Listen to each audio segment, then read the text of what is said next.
You know what's funny?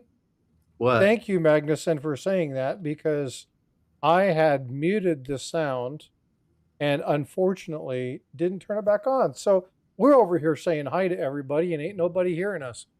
Thank you for that. I appreciate it. Amy, how you doing? Hope you're doing well. Magnuson, Silver Spur, hope you guys are doing well. Darren, hope you're doing well. Thank you all for being here today. We got a fun show for you today.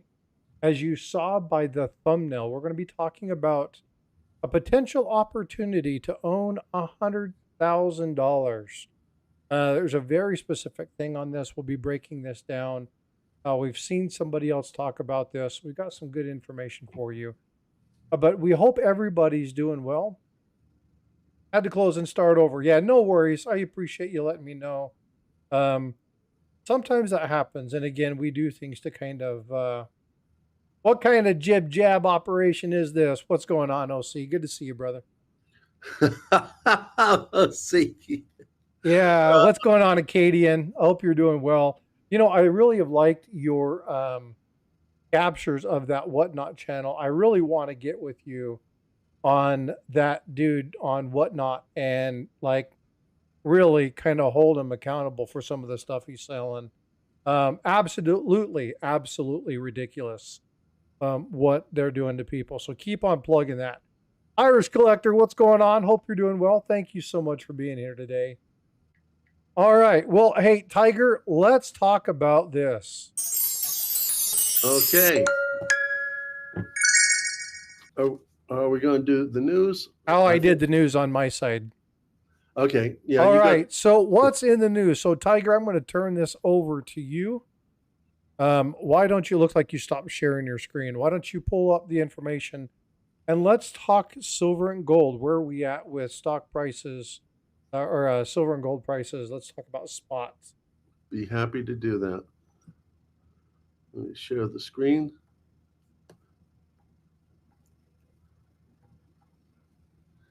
All right. There All we right. go. Okay. Well, as you can see, there is a continual rise in gold, some ups and downs, but not nearly as volatile as silver. We're currently sitting at 33, 31. And in my opinion, this is going to continue to go up. Granted, some volatility, but it's going to continue to go up simply because our economy is getting worse and worse and worse. And on top of it, the fear of what's happened internationally.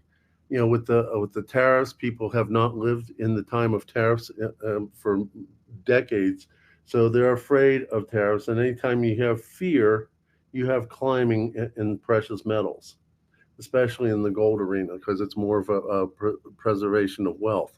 So there's going to be a continual climb. With silver, you have the bigger volatility, and my personal belief is that this is going to continue to be a manipulated price because it's an industrial metal as well as a precious metal, and we make, as far as stackers and even collectors together, uh, maybe hold about 25% of all the silver that's out there. So we're certainly not a big majority. And most of us aren't going to be trading it.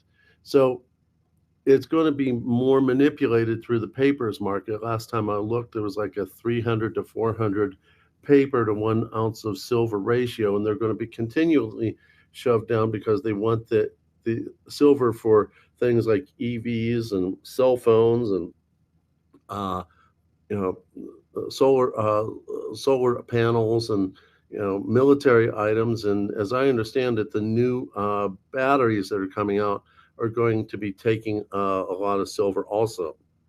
I heard that's going to, for one EV new type of battery, it's going to be about 1 kilo of silver per battery. That's, and the number of batteries they're planning on making, that's going to increase the necessity. And right now, um, there's still more silver being produced than what's being used.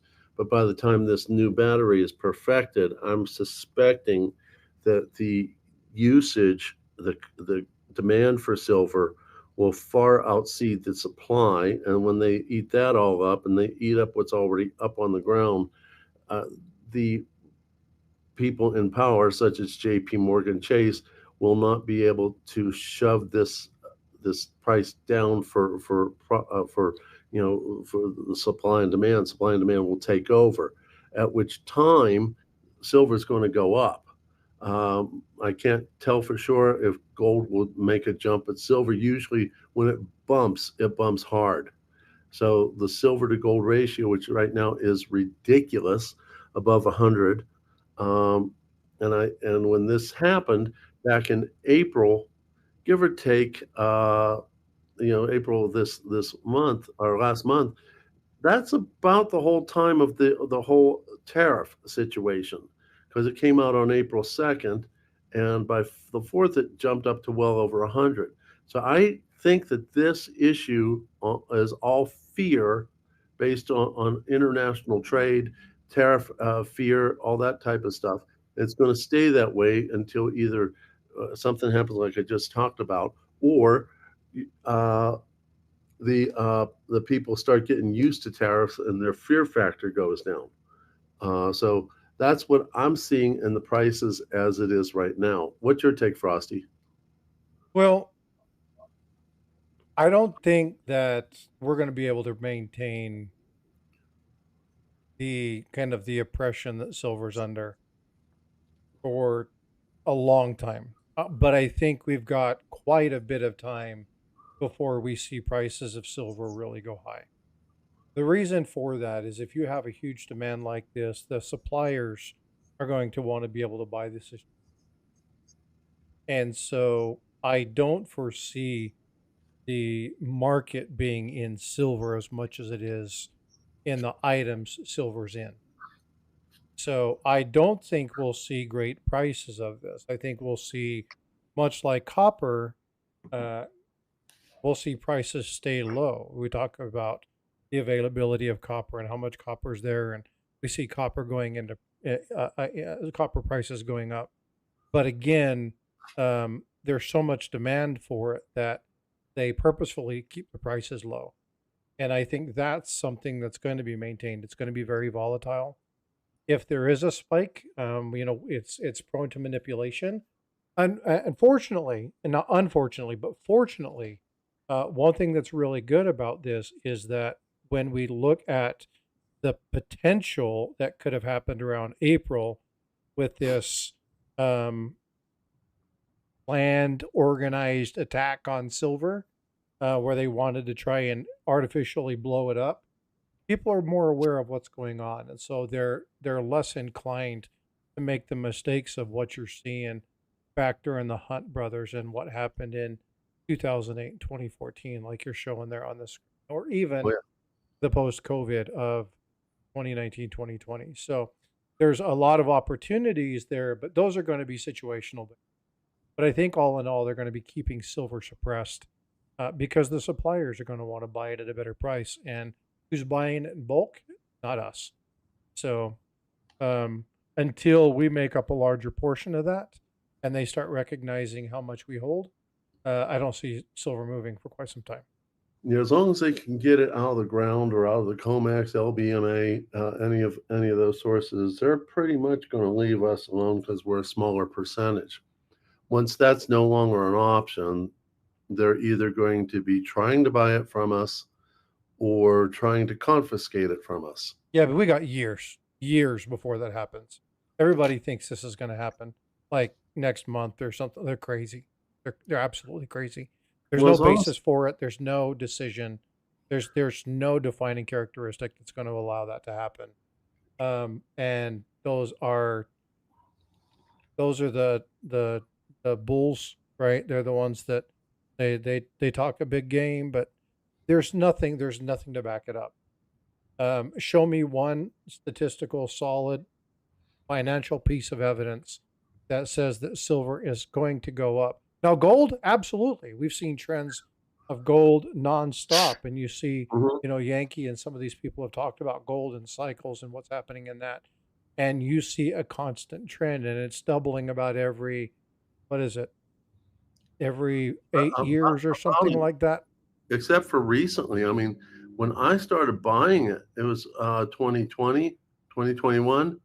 We were looking at $1,800 for an ounce of gold. Now we're almost double. Yeah, And but if that you look about every 10 years, and I think it's about every 10 years, the price has doubled. So if you continue on that pace, gold is way outpacing silver. And a yes, lot of that is just because of where silver is being utilized in industry. and it's But going to continue that, which shows itself here on the gold to silver ratio. yep, look at that. Almost 120 at one point. That was crazy. Yeah, it So, was. all right. Well, hey, let's get away from the news. We got to hit our topic. So Okay, let's talk about the topic of the day. understood.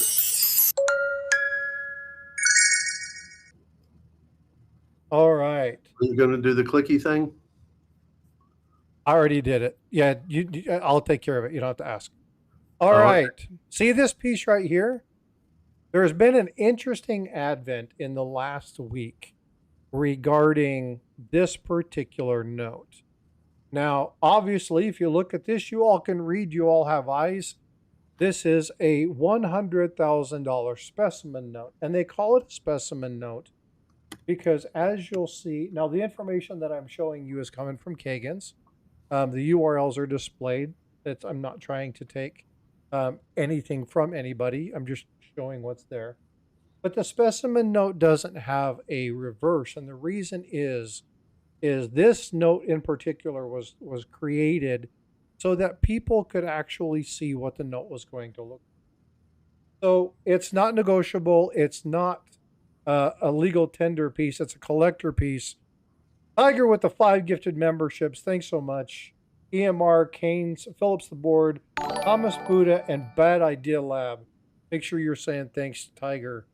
That's very nice, bud. Thanks. You're welcome. So when we look at this, there's some things that are very important because there's going to be some questions that some of you have. I'll be talking about this kind of as we go through this. But one thing I want to do is I want to go to PMG. Now, PMG is the certification company. They're the ones who actually took this note. And again, you'll see here that this is the exact same one that is shown on the site. And what we're seeing here is the PMG certification. But there's something very important, and that is this line right here. Now, that may be hard for you to read, so I'm going to go ahead and read it to you. It says, all the known of exampled issues are in the possession of the U.S. government. Now, it is illegal to own a $100,000 bill. It's actually, they're owned by the U.S. government, much like the pre-33 God's Double Eagle. This is one of those things where it is illegal to own. So the question is, how can they own this one? And there's a couple things. Number one, it's because it's a specimen. And number two, it represents a singular opportunity to own a piece of this. Tiger with another 5 gifted memberships. TGS MMA, Ashes, Chris Grindelwald, Invisible, and Nick have won those. Congratulations for those. Thanks again, Tiger. Appreciate you, bud. Yeah, I love giving out some memberships to your channel. I was just kind of hoping that the random picker will pick Amy. But random picker. Yeah, no worries. But again, so here's the deal. But why are we showing this? Why are we talking about this particular bill? Well, this bill was not created for general publication. It wasn't created for something for you and I, Joe Schmo Collector or Joe Schmo Stacker, or Juliet Schmo Stacker for that reason. It wasn't designed for us. This was designed for big purchases between banking industry, right? This was not designed to be held in private hands. And so when you're looking at this, you can go through all the information. I have this here. I'll put that in chat. If you want to go look at this, you're more than welcome. This is the PMG link. You guys can go click on that at any time you want to. And if you look at some of the information, they'll talk about some of the dates, some of the prices. But what I want you to look at in this particular one is I want you to look at the general prices as they go through time. Now, we've looked at this with silver, gold. Hey, what's up? Suck it, gold sniping farmer. Hope you're doing well, bud. Thanks for coming in. What I want you to do is I want you to look at some of the sell prices. So it realized in 2005, $74,000. Okay, and as we go through time and we look through here, you're going to see some of these other ones, and you're going to see some of the prices. Now, when we get over here, which is the actual pamphlet of this, what are we actually talking about?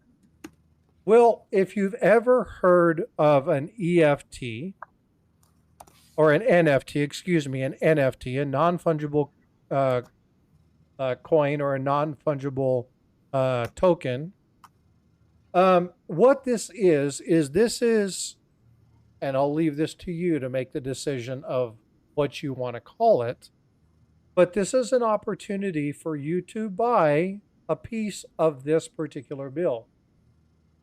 Gives you a little bit of the history, and then it talks about the various one. There's only one of these known. That's this one. And again, it talks about when they auctioned the 100K piece, it fetched $74,000. And then they walk through and they talk about the prices. Now, as we look at this, the reason that they're showing these prices is because they're showing the opportunity for increased revenue. Why is this important? Because this is another investment opportunity, collecting opportunity, another place to put your money. But I'm going to leave this to you. I don't want to call it anything particular because I want you all to tell us what your thoughts are on this. We're just going to report it and then just have general discussion about it. And so as you look through here, you can see some of these bills. This $5,000 note in 65. Look at the increase. 780,000 in auction. But the big one here is the set of the first educational strikes. These are absolutely amazing. And in 2020, they rejected a $3 million offer. So what they're talking here, the reason that they're showing this here is because there is, OC's like, I have a pet rock for sale. Yeah, no joke, right? You and I are playing in the same ball field. But what's important here is to look at the prices on some of these. And I don't know about any of you, but I don't know if any of us have the opportunity to spend 110, $750,000, $250,000, $3 million on a note, right? We don't have that capability, but what this company has done is they've worked to allow you to buy a piece of a bill. Now I'm going to scroll down and show you exactly what this looks like. So not in theory, but in practicality, if you said that you wanted to have Wilson's right eye, they would say, do you want the left half or the right half? And you could purchase that square, right? So this is kind of one of those things where they're not going to cut the bill up, but you have the opportunity to purchase a piece of it. Now, in referencing something like this, I don't have the money to buy a Rembrandt. I don't have the money to buy a Picasso. I don't have the money to buy a Freeburg. But I do have, or might have, enough money to buy a piece of one if something like this was being offered. And actually, it's quite likely that this is going to be the way many of these things go in the future. Now, I want to talk about this gentleman right here. Now, this gentleman right here is Dr. Donald Kagan. Now, Kagan is the one who's doing this, but I want to show you his credentials. It's important because this guy, we're talking about a numismatic item, right? Not property, not a stock. We're talking about a numismatic item that is being subdivided into multi parts and sold piecemeal. But this guy's just not no normal Joe Schmo. He's a doctor in numismatics. He's authored a ton of books. He's got one of the very first gold U.S. coins that was ever minted. He's got an amazing piece. And if you actually go to his shop, and I've got a little bit that here, we'll talk a little bit about this, but you can go to his shop and he's got some amazing coins and some amazing bills for sale, high dollar stuff, right? An absolute legend in the world of numismatics. Really understands what's going on. He's been nationally recognized. It's not like the scam bit that we did regarding TextCoin, right? The guy who scammed money out of the precious metals company, or the person who created this little storehouse of silver and gold, and then ended up stealing whatever 700,000 ounces of silver from people. This is actually a known person that's doing this. So the question that I want to pose to you, and Tiger and I are going to have a little bit of discussion. This is enough of an overview. And if you want to know more about this, Surfer actually did an interview with Kagan yesterday. So you can go over and check out Stacking Surfer and watch the interview that he did with Dr. Kagan in this particular item. It's a really interesting discussion. But there's some things to look at here. And the question is, when we're talking about the stacking community, there's a mantra, right? And that is, if you don't hold it, you don't own it. Now, before I come back and do this, I want to ask you a question. How many people have saw this before? I don't know. I'm not familiar with that. Star chosen gift. I've never seen that before. So the concept of this, Barbara, I'm glad you said that, because that's exactly where I'm going with this. This is not the first time this has been done. It is, however, the first time that it's been done with a numismatic item. And why does that affect us? Well, guess what? We're stackers, collectors, we're numismatists, we're people who like this stuff, so this has a direct impact on us.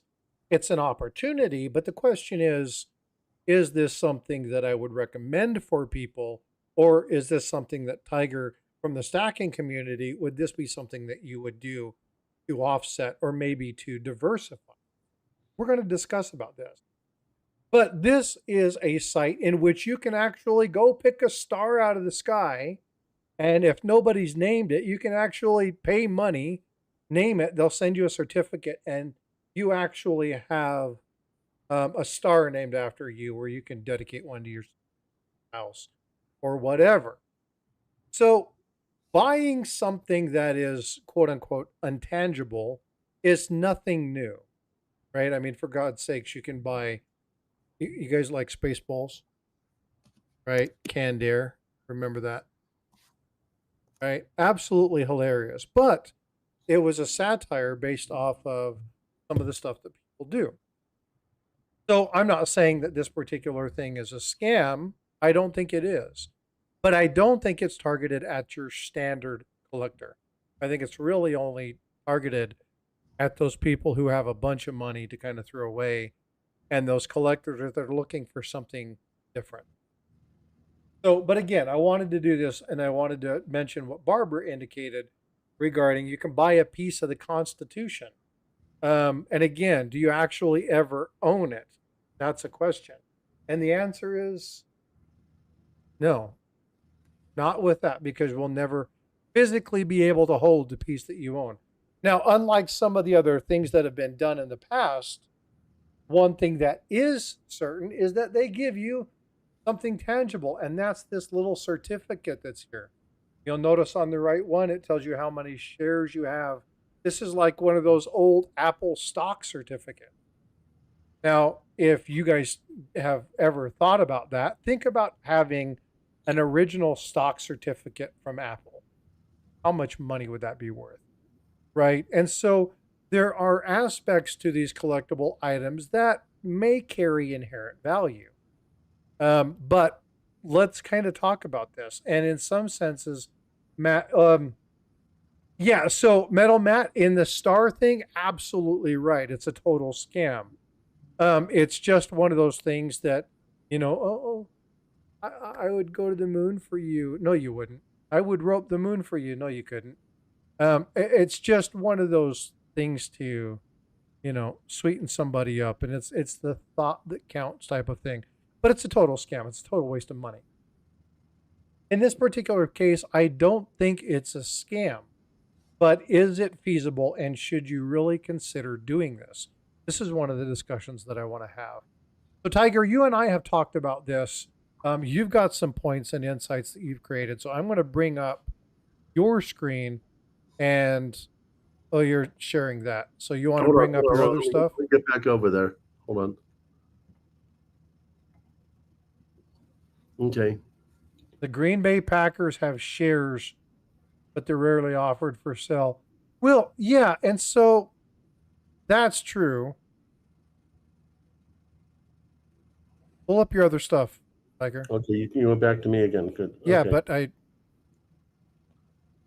there you go. Let's walk through. Okay. So let's talk about the pieces that you have. Well, what I'm trying to point out here is some of the things I thought about while I was reading these articles. And look at that price for one little tiny itty bitty piece, you know. And if you live by the phrase, if you can't hold it, you don't own it, look at what you can get. You can get a half ounce of different types of gold, plus or minus a little bit more, but crap, I just won't ruin that. But you get the point. Is that you could own a half ounce of gold that you have in your possession, or you can take a chance at owning one of these. Okay, a quarter ounce is a little bit less than that price. So, is this a scam? I don't get the point that it's a scam, but as much as ETFs are a scam, it kind of fits in it. My concern is, where is it? You don't hold it, you don't own it. Who's in control of it? One person, a few people of the group? Is this decisions of what happens to it up to everyone, or does it up to the one owner or the few owners? Will the people who own pieces get votes on what happens with it? Will it be based on one vote per owner, one vote per how many portions of you have it? Can the group outweigh the physical owner? Or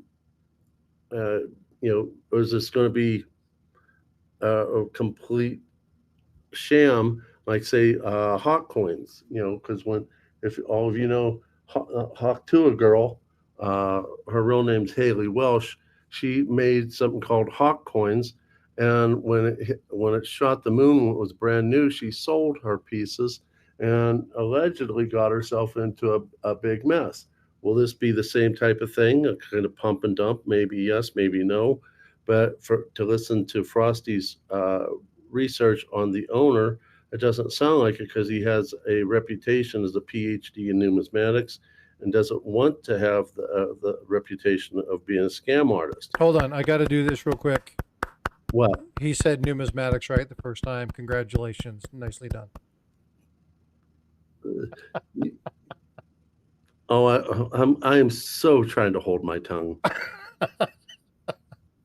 Hey, it's a hard word for a lot of people. I used to always, when I first started, I used to call it numismaticist.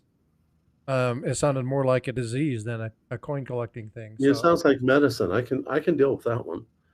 But no, I'm just joking with you. I understand. So is this a value? Yes, but how many? And what's the exit strategy? How many people are willing to buy your piece or pieces? How many even know about it? It might be easier if you're going to do that to go with ETFs because the market is out there. It also has a track record of ETFs where this is a brand new concept because it's a one and done type of deal. Um, will the owner honor the buyback if no one else is willing to buy it? Personally, I would rather, and this is going to make you vomit, Frosty. Sorry. I would rather own Goldbacks than own this. I know it's physical. Yeah, I kind of figured as much. I it's physical. I can hold it. I know that it's actually real. There's been multiple things that happened on YouTube, including the best one I've ever seen was Shree Tips turning a bunch of 50 goldbacks into a half-ounce bar. Um, so it does have more of a reputation, and it's not a one and done deal. Um, the other thing I want to point out is uh, what I find interesting is that the $100 note, where is that little devil at? It's over here. The $100 note is Woodrow Wilson, who basically sold our country to the bankers. So, you know, was this stupidity? Or is this the bankers giving him reverence for basically turning the keys of the kingdom over to them? So those are a lot of my thoughts about this whole thing. But my concern is this one and done one. It's a whole lot of money for most of us. And are we going to actually have have some sort of value for real, or is this just something that you're going to be stuck with? Those are all exit strategy questions that I can't answer, and it doesn't have a track record. So those are my thoughts. What do you think, Frosty? So one very thing that was on your screen, and I just changed it over to mine, which is we're talking about this being issued through blockchain technology. Okay, so it is individually held by this group of people. It is insured, right? So the bill itself is insured for the price. Now, Barbara said something, so I've got a couple of things I've got to dispel because there were some things that Tiger said, but I want to target in on something regarding the amount of money. So it's like, well, if there's 500 of these going at $1,000, you're looking at $550,000. Actually, there's three different tiers. The first tier, which was $1,000 per square, is over. So the second set of numbers is actually going up to $1,100. If you scroll down, it's $1,100. If you buy into additional ones, you'll see that the third one, oh, I don't know where that's at. The third one actually goes up significantly, and it's like $2,000 for the last 150 or 200 shares. So it's actually much more than that. They're looking at it from a standpoint of about $750,000. But you do get to own 1/50th ownership. And now here's the other collection issue. Yeah, 3 levels. So if you were one of the first people to do this, how do they evaluate outside of your share? Are they doing this based off of the note? So why do I say that? So I have a couple questions regarding the breakout of this, and I'm going to come to this picture right here and talk about why I think Ashes, the value of the total tier is 590,000. Thanks, bud. I actually put it higher than that based off of other estimates, so I appreciate that number. So my question is, when you look at the 500 spots, are the $1,000 spots the rim, the edge of the bill, or these blank spaces? Are those the ones that you get to get for $1,000? And then the $1,100, you may have some sort of text. And maybe those last big ones are the elements that have the really good design. Maybe those last 100 are, this United States of America and maybe Woodrow Wilson. I don't know how that breaks out. And they say you can purchase your square, but how specific is it going to be? Because if I spend $2,000 on a block and I get an open block, is that fair to the person? No, the first 100 picked their spot and so on. So here's the problem that I have with that.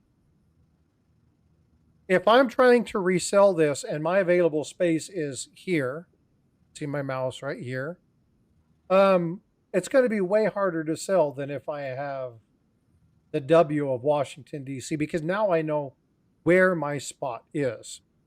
So how much of this is going to be in the resale of it, where your position is? And if you spend $2,000 for something and you have one of these blank spaces because it's all that's left, are you going to be able to resell that if you don't have one of those quote unquote key spots? And so, yeah, I understand that, Ashes, but my point is it's great for the first purchase. It's a novelty, right? But that's all this is it's a novelty. And so when you get a spot that doesn't have anything on it, where is it? Where would your spot be? Now, granted, I know that you're going to be able to have a map and it'll point you to it. That's great.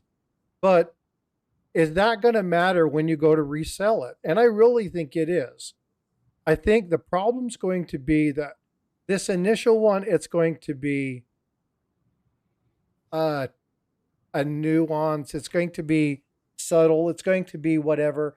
But again, when you get into this, I think a square in Woodrow Wilson's face, or one of the ones that has the scrolling, has much more interest to it than just one of these flat notes, flat gray areas, or maybe something on the rim like this square right here, or anything along these particular edges, right? Like J1, you got the corner of the bill. Yay for you, right?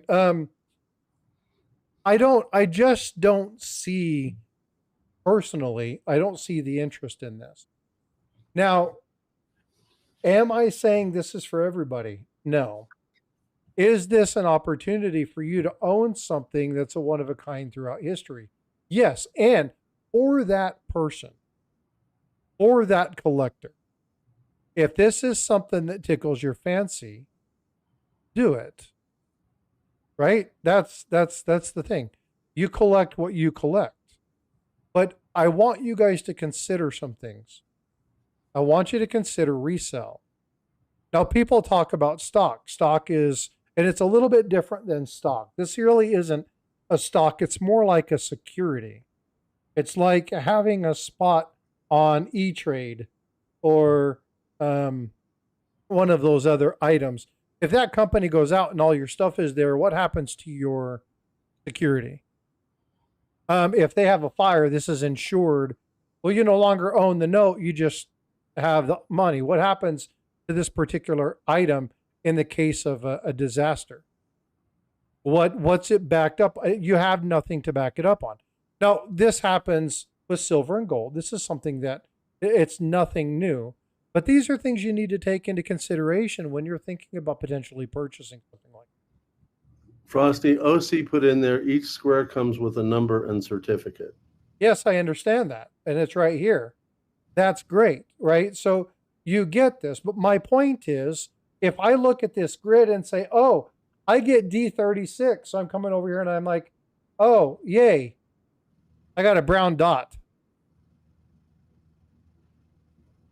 What's the interest going to be on your resale? You have to look at the potential downside of what this is going to be. Now, when they look at this particular element and you see the prices, yes, high-end collectible numismatics have gone up, but not all of them. Not every one of them goes up. If you look at the market report that happens, you see Sean does that with Blue Ridge Silverhound, or you look at some of these numismatic other one, you see the interest, you see the items, what gone up, what gone down, and you look at this. High-end numismatics don't always go up in price. I'll give you a great example of this. There are some amazing stamps that used to be worth hundreds of thousands of dollars that are now worth just a little bit over the face value of the stamp. Because again, the interest waxed and waned and nobody wanted to do it anymore. So you're taking the opportunity. Again, in the stacking world, this is not for stackers. Okay. This is not something you want to put in your stack. Now, do you want to put this in diversifying portfolio? Right? Capital gains. I don't think so, because it doesn't meet the monetary value of a luxury item. So I don't think you'd have to do that, but you'd probably have to report it. Yeah, maybe on resale. Maybe. It depends on what the end result would be. I don't know the answer to that. It's a really good question. But for a stacking standpoint, no. Now, if you wanted to add this, and Surfer said this when he was talking to the owner, if you wanted to sell some Bitcoin, or you had some Dogecoin, or you had something and you wanted to sell it and get into this, it's a tit for tat. I'm all for that. If you want to do this as a way to diversify your portfolio, your collected portfolio, but different places to put your money, I'm all for that. But I want you to think about the potential downsides of trying to get your money back from this.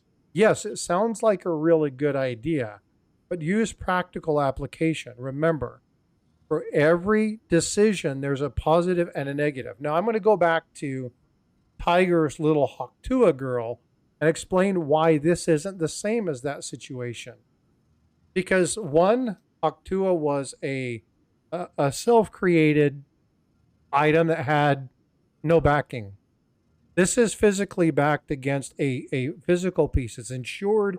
The value of the piece is insured. So there's, if it gets damaged and destroyed, it's there. Whereas the whole Haktua thing, she built this up and then sold her shares, and then was subsequently sent to, I think, fined. I don't remember how much money, but there was a big issue with that. Yeah, and as I understand it, her claim to it was she didn't know. A lot of people have experienced, as well as myself, the law doesn't care if you know or don't know. They assume that you should know. So, I don't know if she actually was successfully sued against or not, but this article here told a good bit about it. And look at the 490 million capitalization, which he ended up getting, as I understand it. That's a lot of money to take advantage of your followers for. Yeah, so there's, again, this isn't the same thing. I just want to make sure that we point that out. These are not in any way, shape, or form the same thing. Again, when you're looking at one of these fungi tokens, the non-fungi tokens, the NFT, again, you're looking at a cryptocurrency based, and you do get this nice little certificate, right? So as OC was saying, you do get this nice piece. But, Ashes is like, okay, and Ashes, I'm tracking your logic here. But let's say this bill drops to 400,000 in 5 years. What's the value of your currency then? It's easy to talk about the upside and the potential upside, but if we have it drop, how many people are going to be interested in doing that? Now, this is somebody with extra money to spend. I won't be buying one of these. And not because I can't.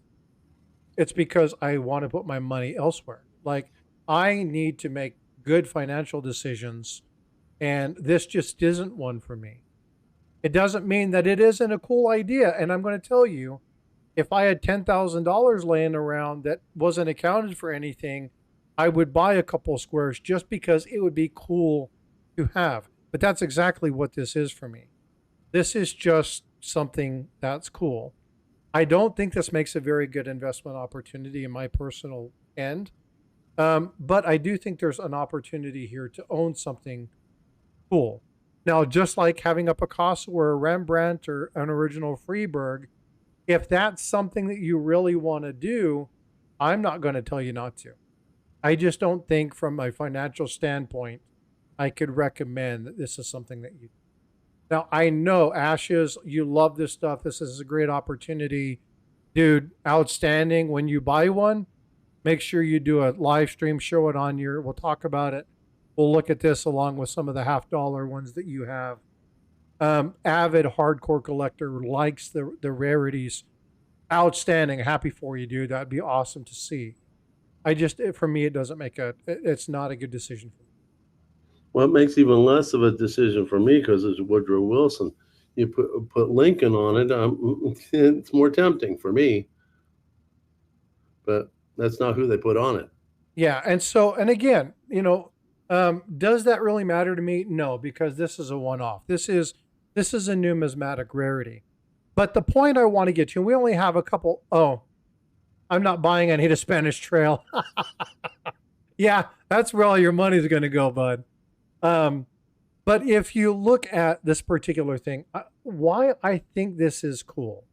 Okay, this is the collector in me. This is the numismatist speaking. I think being able to own a rarity of history, a numismatic history, is cool. I like the idea, and I will say this, even though I wouldn't suggest you do it, I think it's a cool thing. And I think it's one of the more legit opportunities when it comes to numismatics. Now, again, why is that? Well, because the integrity of the person who's doing it, the history of numismatics, the effort that they've gone to, they're interested in the hobby. Now, yes, they're interested in making money off of this. If I had $1 million lying around and I was able to buy this bill, I would love to be able to have people recoup the money for me and be able to maintain the quote unquote ownership of this. Again, if it's sold, we have that question. Does it have to go to a panel? Do you have to put it to vote?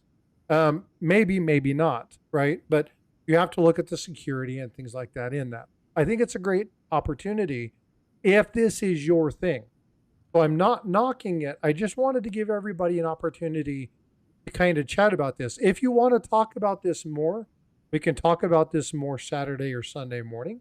So look through it, read on it. If you want to talk more about it in one of the live streams, come and talk with us on this. But I think it's an interesting thing. I will say, yeah, bragging rights. That's exactly what this is, right? But I will say this. It's illegal to own one of the non-specimens. All the other ones are owned by the government. Who's the holder of this note? Who owns this piece?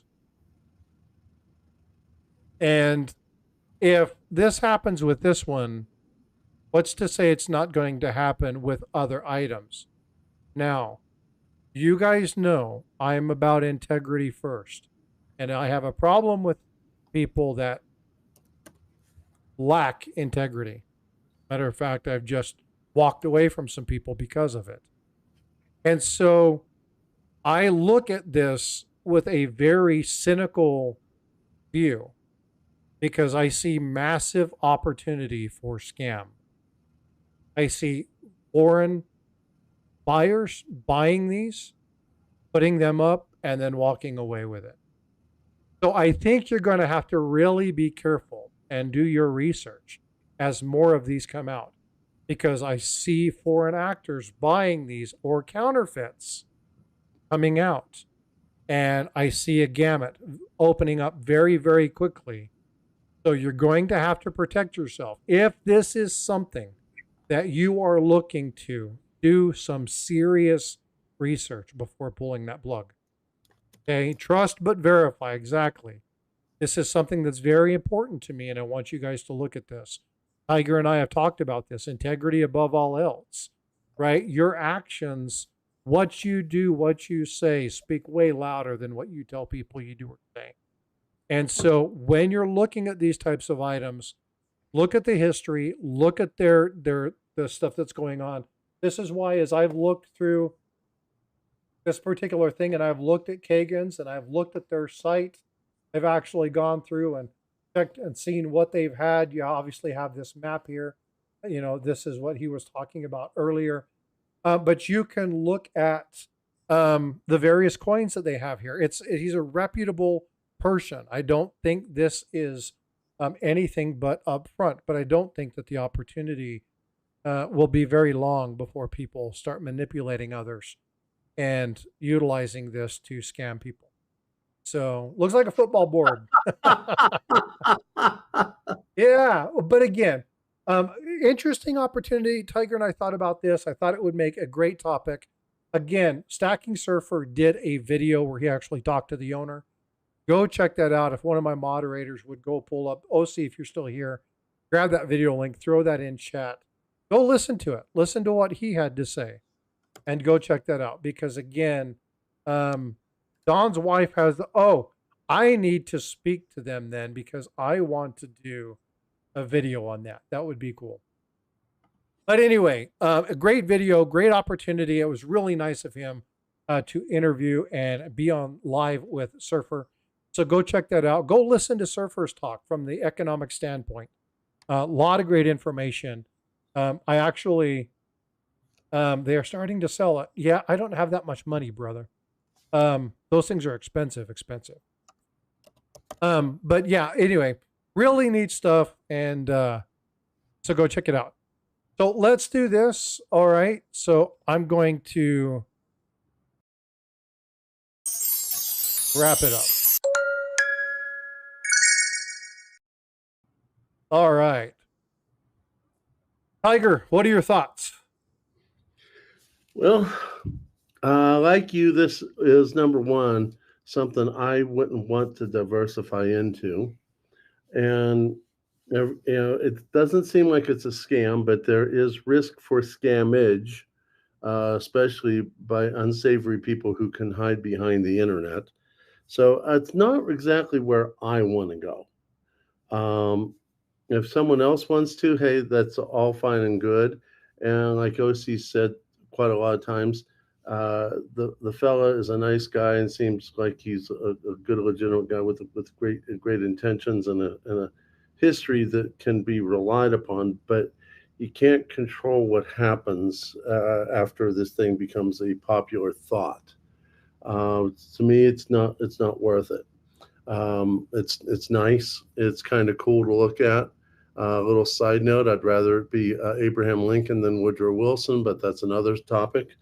But honestly, it's a nice thing to talk about. Thank you, OC, for throwing that interview in there. But basically, it's just not a big item for me. It's not something I would diversify into. But maybe someone else. Uh, I would rather, like I said, I'd rather stick with Goldbacks because I know that I hold it. I know that it actually has intrinsic value, even with people complaining about the increased premiums. I mean, you have something in your stack, in your safe, in your wallet, wherever. This you don't even have it anywhere. It's just you said it's supported by blockchain. Well, how many people have been scammed on blockchain stuff? I have a priest whose uh, crypto was stolen electronically. Uh, you know, this is just right up there with it. It's too risky for my blood. And again, it's not going to be for everybody, right? And that's the point. But one thing I do want to say, and again, listening to the interview, looking at the potentials, um, I would have to say that this is probably one of the more secure ways to do this. But it's not going to be. I love that piece. Love the story behind that piece. I know you do. You did a good job on that story. If if I had the money to do this, and I had no worries about my finances and no worries about where I was going to put stuff where I didn't have a desire to collect something else and I had, some money laying around, then I would probably do this. I think it's a really cool opportunity to own a piece of numismatic history that I would never be able to own by myself. But I just want you guys, number one, I really want you to be careful and make sure that you're paying attention to the future, because this is going to go a lot of places. So go watch that Stacking Surfer video and that interview. He brings up some great financial discussions about the various elements this could be in. I want to give a little shout out to somebody real quick. I know Nana Stacks is in here, and I'm going to show you a couple pieces. She sent me some coins. These are 1998 White AM Maya Angelou doubled earring. She sent me a bunch of varieties just to say, hey, I appreciate what you do. And so I want to give her a little shout out and say thank you, right? This is just a really nice offer by her to say, hey, here's some really cool things. Enjoy this. So, Nan, I love you. I appreciate you. And thank you for thinking of me with these items. I've looked at them a number of times. I just haven't made that video. So I wanted to call you out live and say thank you for that. I do appreciate your support of the channel and your interest in creating and growing my collection. Hello, Ida, what's going on? How are you? I hope you're doing well. Hello, Ida. I don't say hi to you often enough, but hello, welcome. Yeah, see, I love the Redfield. If you haven't seen my video on that, Barbara, go check out the Redfield Horde video. That was a lot of fun to do. I need to start working on another thing about that, because I have a conspiracy theory about stackers and their relation to a fruit. Talk about that more. If you've seen the video, you probably know what that is. But yeah, so anyway, Nana, thank you so much for that. I do appreciate it. I'm doing better every day. That is outstanding. Good to hear it. Well, Tiger, so we just did the wrap it up. So what's your final thought on the items today? Do we want to share with the group the medical insight that we discovered?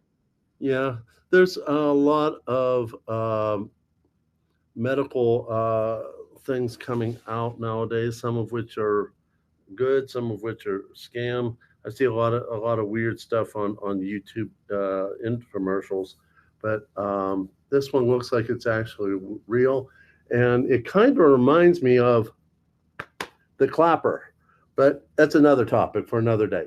So why don't you go ahead and show it to them? I thought it was interesting, as well as real, but at the same time very humorous. So first off, I need to request in chat. One, you want to see this, knowing it's way left field. And two, if you have an idea that this is probably just not something you want to see. So this is all about sharing interesting information with you, but it's a little bit out there. It's a little borderline. So if you want to see it, put a 1 in chat. If you don't want to see it, put a 2 in chat. We'll leave it to everybody that can see this.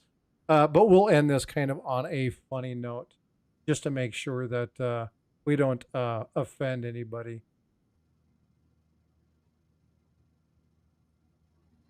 All the ladies are saying 1. That's actually kind of funny.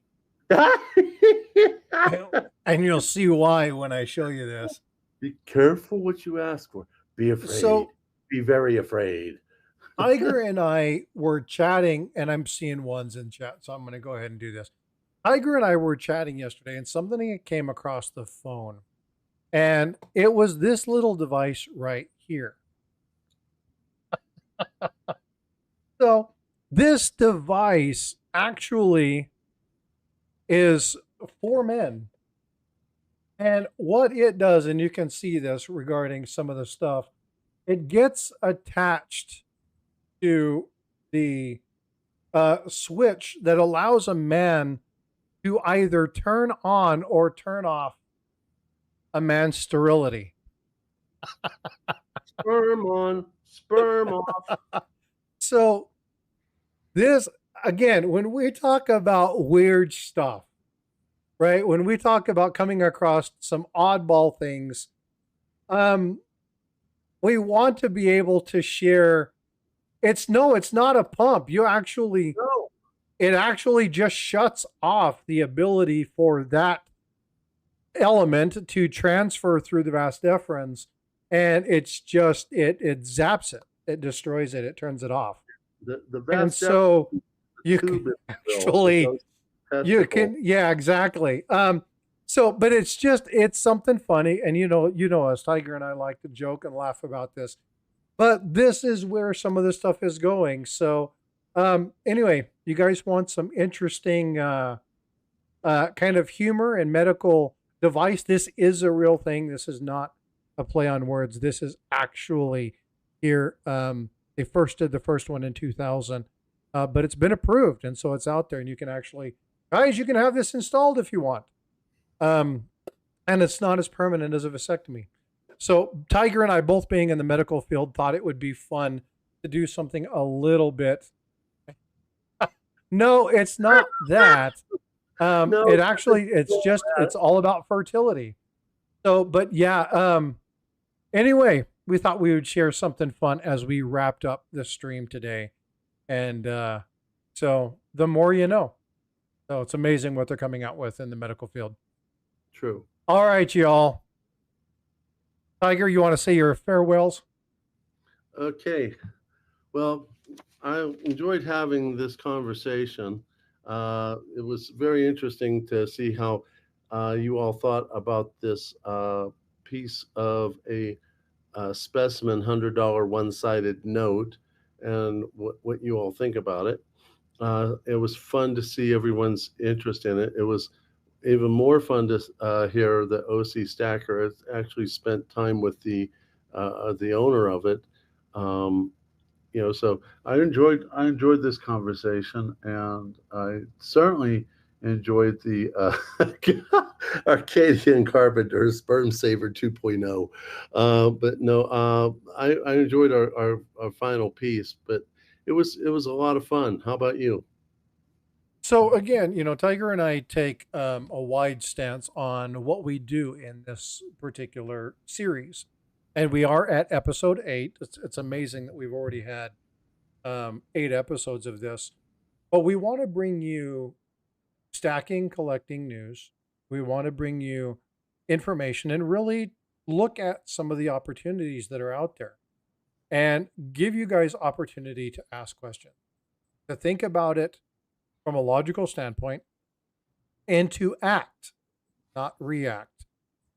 Reaction in anything is emotional, and we have a tendency of doing this. I know I do it quite frequently. But when we're talking about matters of finance or stacking or preservation of wealth, you should be acting on the research that you do, and we want to try to provide that to you. So we'll continue to provide you stacking, collecting stuff, and want to make sure that we do what we can to make sure that your time is worth it. So hopefully you enjoyed this. We thought this would be something fun for you. It'd be a great discussion, and we're looking forward to 2 weeks doing our next episode, and you'll be seeing that posted on Tiger's channel next time. Yes, it'll be a good one. We usually come up with some very good, interesting topics. And one of the things I want to point out is please consider subscribing to both Frostbyte Coins and Tiger Stacker. We work pretty hard at trying to put out good content for you all. I'm a little ashamed to say that I don't put out as much as Frosty does. A large part of it is my travel and work life, but I'm planning on knocking out some more. I got one scheduled for tomorrow that I'm going to do, and I usually prefer to do it as a premiere if my job will let me, because I love to see people's comments when I release something new. That's going to be coming out tomorrow, 6 p.m. Eastern. Frosty does a lot more content. I don't even know how he finds the time. I think is the Energizer Brownie part of your genetic background? So,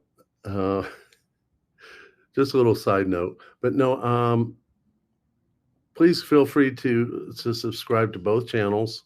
You won't regret it, and we'll see you on the next Stack-A-Lector. All right, folks. Yeah, hey, Broke Stacker, I'm glad you liked that. That got that nice copper angel pour from Broke Stacker. It's a cool piece. I like that piece. A huge It is thanks to beautiful. Cooley for sending that to me. That was nice. All right, folks. Well, hey, be well, be blessed. Thank you all for participating and coming in and hanging out. Again, make sure you smash the like on the way out. You know what? I will see you guys next week. And if you're going to be around, make sure you come see me on Saturday. All right, folks. Take care. We'll talk to you later. Bye. Bye, everyone.